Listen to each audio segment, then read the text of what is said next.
1,00,000 మంది శివభక్తులతో కలిసి మహారుద్రాక్ష పూజలో పాల్గొనండి. వెంటనే కాల్ చేసి మీ పేరును నమోదు చేసుకోండి.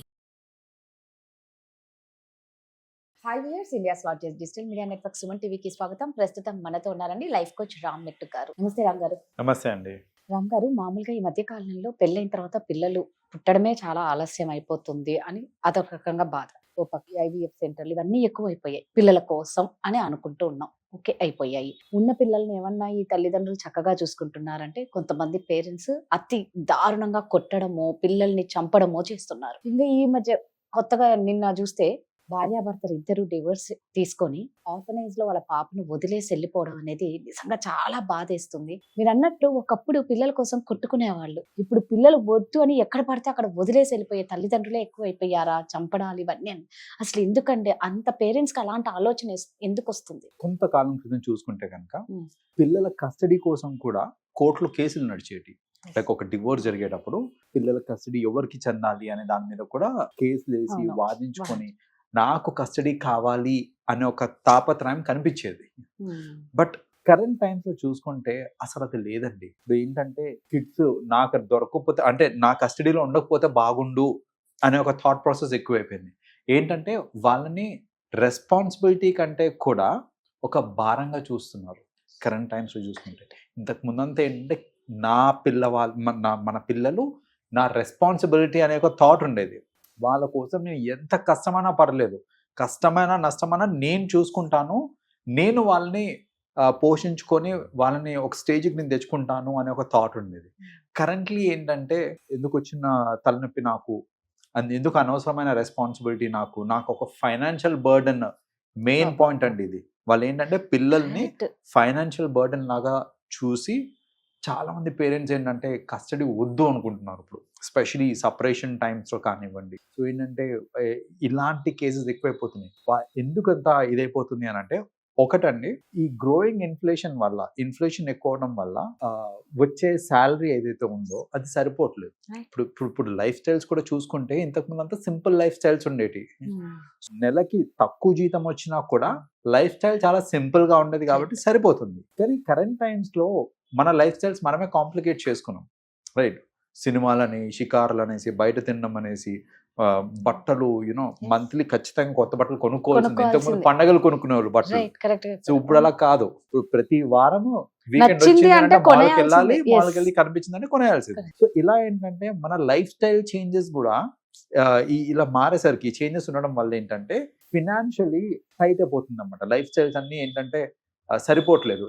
ఎనీ అడిషనల్ బర్డెన్, లైక్ ఒక పిల్లవాడిని కస్టడీలోకి తీసుకోవాలి అని అంటే ఖచ్చితంగా అది ఒక బర్డెన్ లాగానే అనిపిస్తుంది because of these changes in life styles. ఇప్పుడు చూడండి, ఇవన్నీ కట్ చేసుకొని అయ్యే డబ్బులు పిల్లవాళ్ళకి పెట్టచ్చు, కానీ people are not ready for it. నేను ఎందుకు కాంప్రమైజ్ కావాలి, ఇది నా లైఫ్, నా ఇష్టం వచ్చినట్టు నేను బతుకుతాను అని ఏంటంటే ఇలా చేయటం, ఏంటంటే పిల్లల్ని కస్టడీలోకి తీసుకోకపోవడం లాంటిది జరుగుతుంది. నిజంగా ఇది నా లైఫ్, నా రూల్స్, నా లైఫ్ స్టైల్ అనుకున్నప్పుడు కనుకనే పిల్లల్ని మీరు ఇంకో లైఫ్ ఇవ్వకండి ఎవరికి. మీరు ఆ లైఫ్ ఇచ్చారు అంటే టేక్ రెస్పాన్సిబిలిటీ. నేను నా life, my rules, my life అంటున్నారు అని అంటే be with your life only, ఇంకొక లైఫ్ ఇవ్వకండి మీరు. సో ఇది మీరు గుర్తుపెట్టుకోవాల్సిన విషయం ఇక్కడ. సో అలా కాకుండా జనాలు ఏంటంటే ముందు వెనక ఆలోచించకుండా పెళ్లిళ్ళు చేసేసుకోవడము, పిల్లల్ని కనేసుకోవడము. అసలు ఎవరిని పెళ్లి చేసుకుంటున్నారో దగ్గర ఆలోచించరు, పిల్లల్ని ఎప్పుడు కనాలి దగ్గర ఆలోచించరు. పిల్లల్ని కనేసిన తర్వాత నేను ఉండలేకపోతున్నాను, నాకు డివోర్స్ కావాలి అంటాము. ఇప్పుడు ఇంపాక్ట్ అల్టిమేట్లీ ఎవరి మీద పడుతుందంటే పిల్లల మీద పడుతుంది.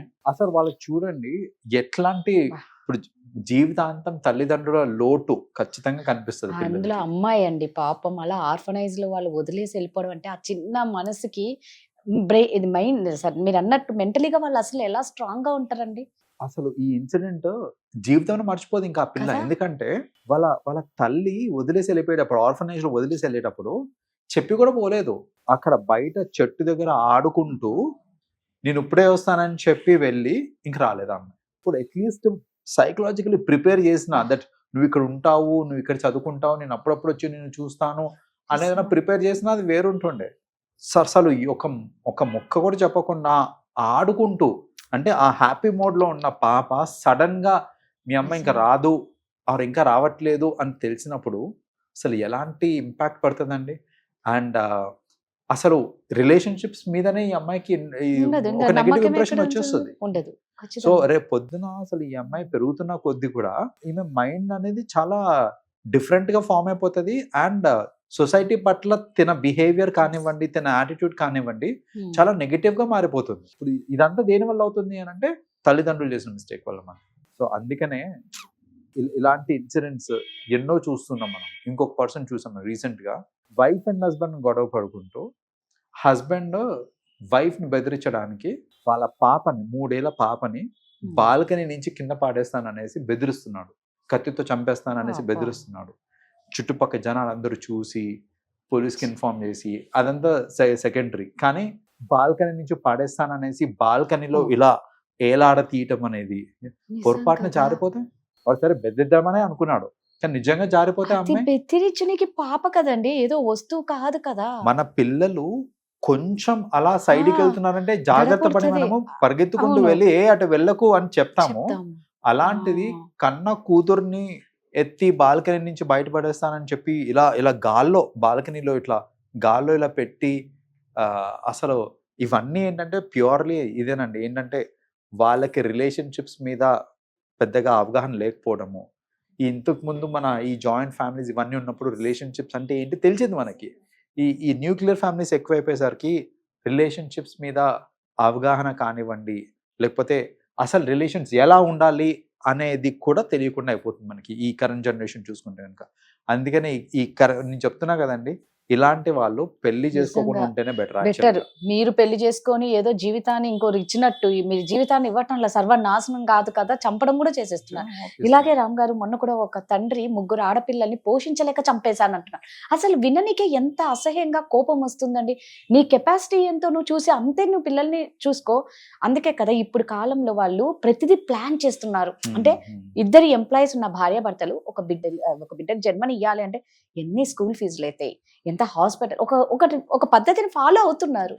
మీరు మీ కెపాసిటీ ఎంతో ఫైనాన్షియల్ గా ఉంటేనే కనాలి, లేకపోతే మీరు అన్నట్లు మీకు అడ్డం అనిపిస్తే అసలు కనకండి. ఇప్పుడు చూడండి, మీరు ఇందాక అన్నారు 3 ముగ్గురు ఆడపిల్లలు ఆడపిల్లలు పోషించలేక. ముగ్గురు ఎందుకు అన్నాడు? First of all Right. నాకు అంత స్తోమత లేదు అన్నప్పుడు ఆగిపోవాలి మొదటి దాని Correct. దగ్గరనే. కానీ వీళ్ళు ఎందుకు ఆగారు తెలుసా అండి? మగబిడ్డ కావాలి, నాకు మగబిడ్డ Oh. కావాలి అనేసి నాకు తెలిసి వాళ్ళు 1, 2, 3 ముగ్గురు. Generally that is the trend అండి. ఏంటంటే మీరు చూస్తుంటే గనక ఫస్ట్ ఆడపిల్ల పుట్టారనుకోండి, ఖచ్చితంగా వాళ్ళు రెండో బిడ్డ కోసం ట్రై చేస్తారు. ఫైనాన్షియల్ పొజిషన్ ఎట్లనన్నా ఉండనివ్వండి, వాళ్ళకి స్తోమత ఉందా లేదా సంబంధం లేదు. బట్ ఫస్ట్ ఆడపిల్ల పుట్టారంటే కనుక ఖచ్చితంగా సెకండ్ ట్రై ఉంటుంది, because they want a male child అనేసి. Yes. ఇది ఉన్నంత కాలం ఇది మారదండి సిచ్యువేషన్. ఇది మారాలి. ఎవరన్నా సరే ఒకటే అనే ఒక థాట్ వచ్చినప్పుడు ఇవి చేంజ్ అవుతాయి. కానీ నాకు మగబిడ్డ కావాలి అనే తాపత్రయం ఉందనుకోండి, ఖచ్చితంగా చూస్తుంటాం మనం. ఫస్ట్ది ఆడపిల్ల పుట్టారనుకోండి, సెకండ్ కూడా ఆడపిల్ల పుట్టారు, థర్డ్ అని కూడా ట్రై చేస్తారు వాళ్ళు. సో అలా ఏంటంటే చాలాసార్లు చూసాం మనం. మీరు చూస్తున్నాను ఫ్యామిలీ సిస్టమ్స్ లో లాస్ట్ ఒక మగబుడ్డ పుట్టేంత వరకు వాళ్ళు ట్రై చేస్తూనే ఉంటారు. అండ్ పుట్టాక that is when the stop. ఇది మారాలండి. కరెక్ట్ గా చెప్పారు. నాకు తెలిసి వీళ్ళు కూడా ఇదే దానికోసమే, మగ పిల్లవాడి కోసమే కనింటారు, పోషించలేక పోషించలేక చంపేశారు. థ్యాంక్ యూ అండి. వెల్కమ్.